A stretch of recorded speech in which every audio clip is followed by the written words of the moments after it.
Hello violinists, welcome to Pro Strings. I'm Henriette and in this lesson you'll be learning the A-flat major scale from the grade 3 scale book.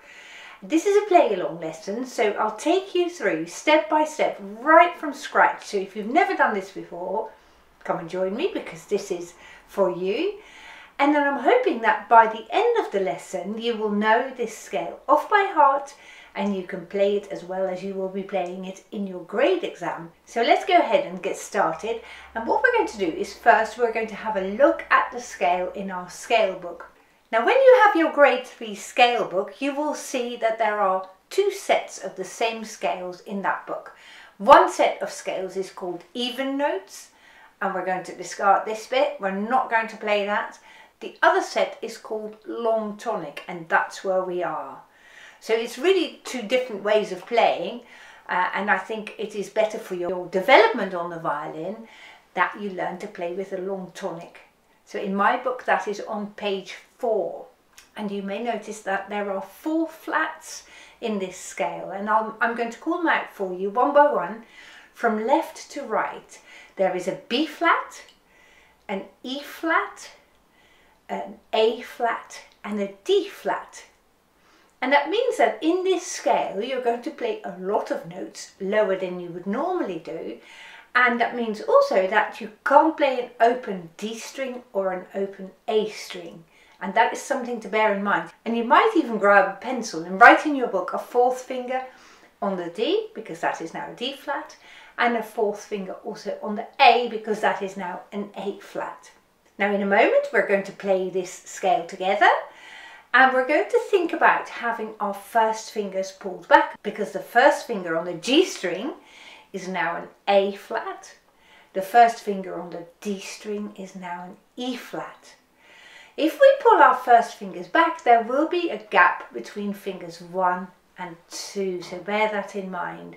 You will also have a gap between fingers 2 and 3, so you've got a scale here that has 2 gaps, one between finger 1 and 2, and then another gap between fingers 2 and 3, and then you've also got a low 4th finger. So this is your finger pattern that you're going to have. Now let's play every note twice with long bows, just to explore where our notes are and just to see if we can get it remotely in tune. So I'm testing my first finger first, and that is my starting note. Play every note twice with long bows. Here we go.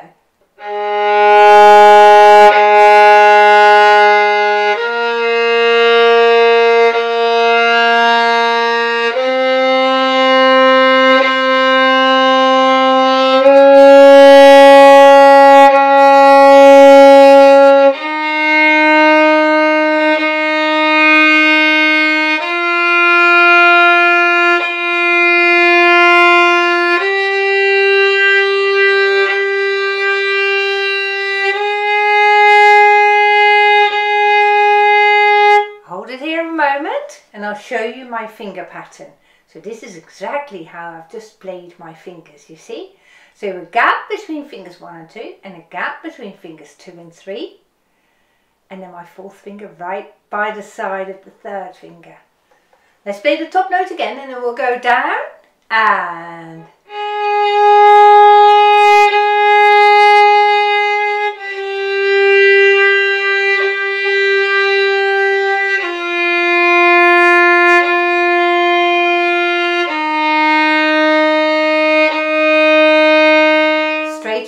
finger now.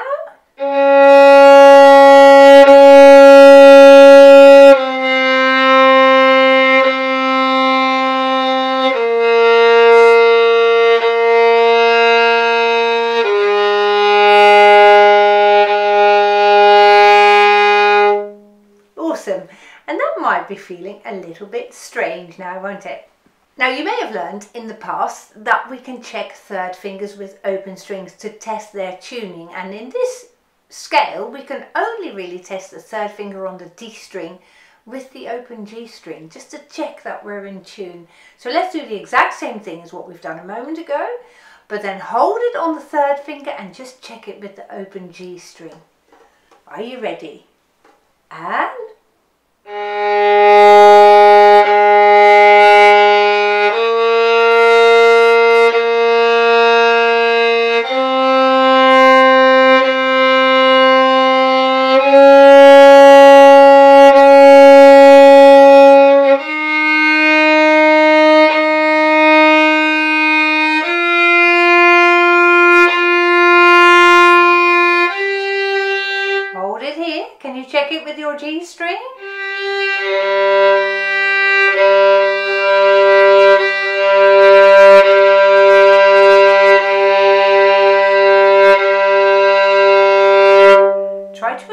your finger if you can.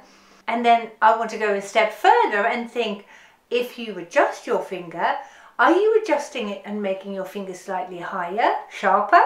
Or are you making your finger a little bit lower? So what have you just done to make it better? Because on our next playing, we might immediately try to do that, you see? Let's test it again, then we're going back up to the top note and then down the scale.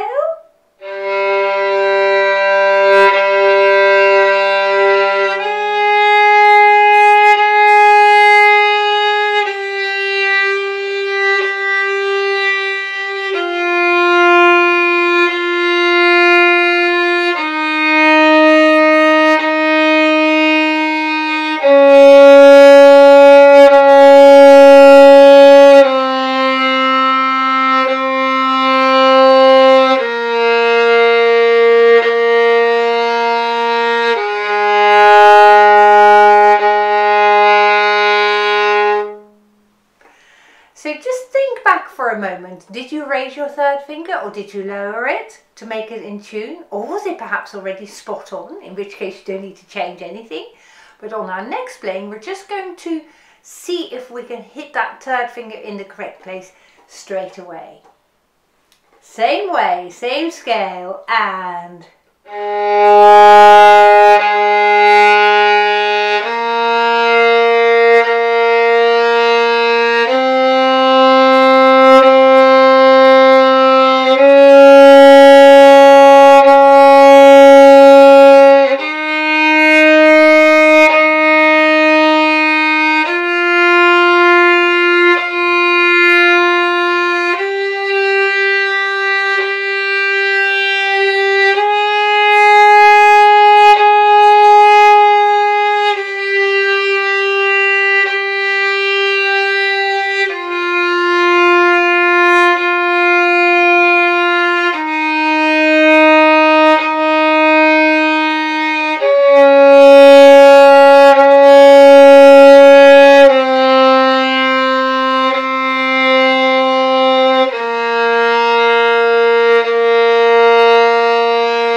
That should improve in tuning all the time. Well done for keeping on playing that. Now I think that by now you more or less know this scale off by heart, don't you? And on our next playing, which will be the last time when we played every note twice, I want you to perhaps look away from your music or close your book so that we can test that you know it off by heart, because that is really an essential step towards when we progress this video. So here we go. Ready? And...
Well done, very good. And there are different people who learn this scale off by heart in different ways. I've already explained it to you. This scale has got 4 flats, and that is one way of remembering it. The A flat major scale's got 4 flats: B flat, E flat, A flat and D flat. But other people might say, oh no, I find that way too complicated to learn it like that. I'm starting on an A flat and I'm just playing Do, Re, Mi, and I play it by ear, by the sound of it. And that is a perfectly good way of remembering this scale as well.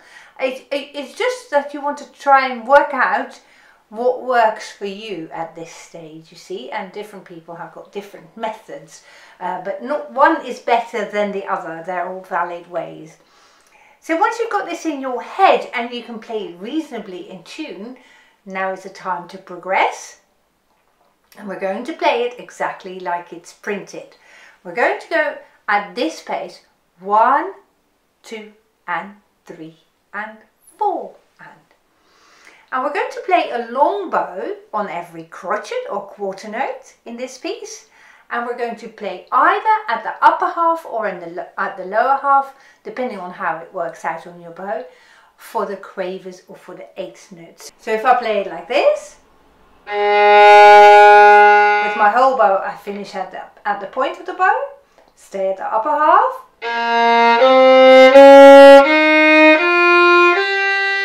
brings me to the point, so now I can play a long bow. That brings me to the lower half. I can stay at the lower half now.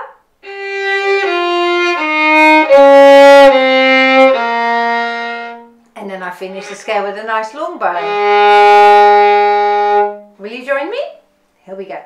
1, 2 and 3 and 4 and...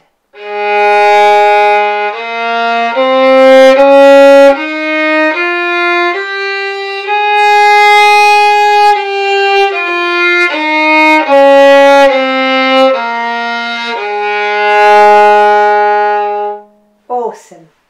Now it may be that when you play this a little bit faster like we're doing now and you're focusing on something else than the tuning, it may be that your third fingers may have gone a little bit flatter. So on this next playing we're doing the same thing. So we're working on our bowing, but if you find yourself playing slightly out on whatever finger, see if you can fix that at the same time.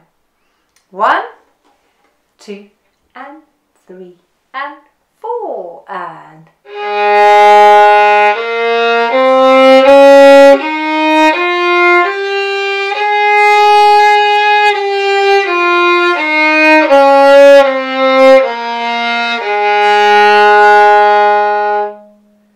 Now that sounds very, very good. In your exam, you're not just expected to play this scale, you're expected to perform this scale to the best of your ability, which means playing with a very warm sound, getting a really good solid sound, quite loud sound as well, and also make it expressive. Now if you sing this, you sing da da da dee dee da da da da da dee dee.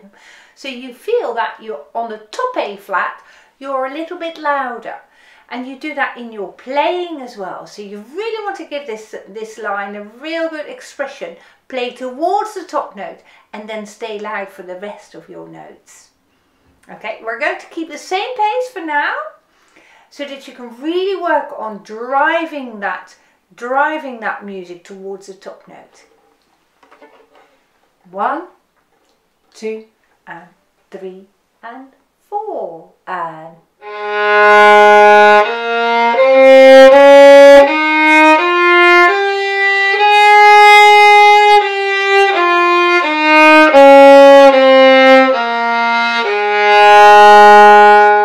Well done! Wow, that starts to sound very different now, doesn't it? Now when you have a correct structure in your bowing with your whole bows and half bows, it helps you drive that line.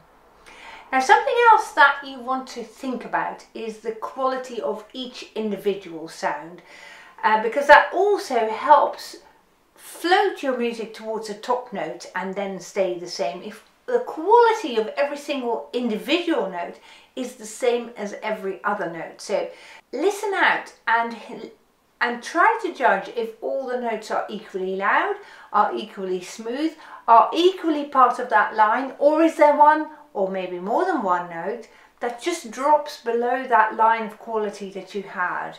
So if there's one squeaky note, try to fix it so that it becomes all of an even quality.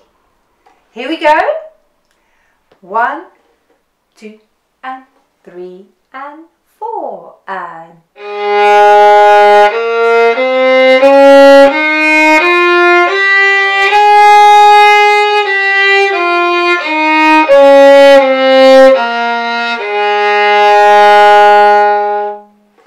And I bet you're getting better and better at it, so well done, very good.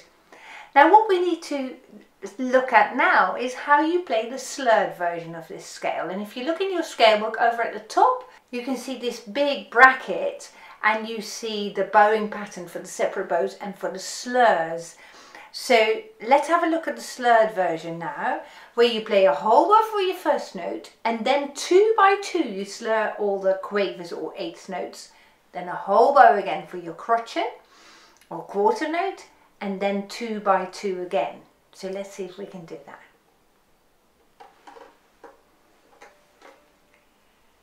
And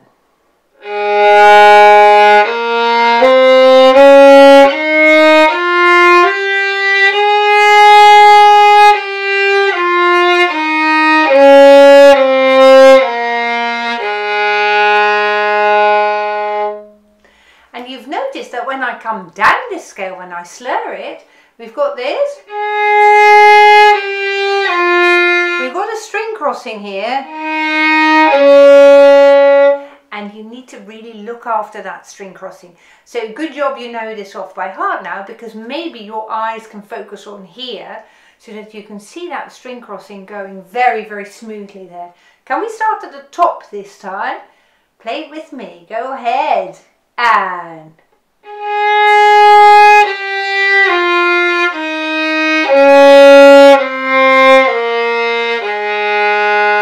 shall we do that again? From the top?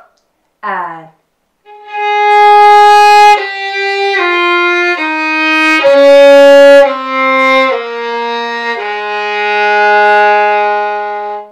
you know, and when you are aware of where the string crossing is, it's much easier to play it really smoothly. So we don't want any accents or any sort of nastiness when you play the string crossings. See if you can really look after it and polish it. We're playing this one final time. So let this be your very best go. 1, 2, and 3, and 4, and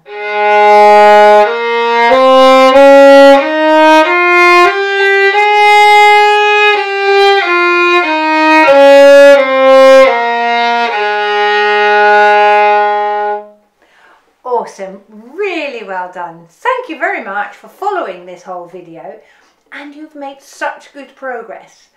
In our next video, we're going to play the A flat major arpeggio. So I very much look forward to seeing you again then. Bye bye.